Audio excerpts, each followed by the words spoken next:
Har Har Mahadev. Hello everyone, কেমন আছো তোমরা সবাই? আশা করি সবাই অনেক ভালো আছো, আমরাও অনেক ভালো আছি। তো আজকে দিনটা ছিল সোমবার, আমরা গেছিলাম মন্দিরে পুজো দিতে। সকাল সকাল চান টান করে ঠাকুর ঘরে পুজো টুজো দিয়ে নিলাম।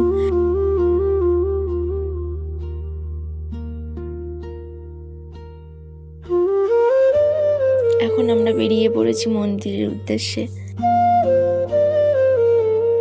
দেখতে দেখতে আমরা প্রায় মন্দিরের কাছাকাছি চলে এসেছি। এখন মন্দিরে আমরা পুজো দেব। আজকে সোমবারে অন্যদিন অনেক লোক থাকে, কিন্তু আজকে আমরা গেছিলাম, দেখি কেউ ছিল না, আমরাই প্রথম ছিলাম। এখানে কে কে এসছো পুজো দিতে, কে কে এই মন্দিরে যাও, কমেন্ট করে জানাবে। আমাদের পুজো দেওয়া কমপ্লিট, বাড়ি যাচ্ছি এখন। ঠিক আছে।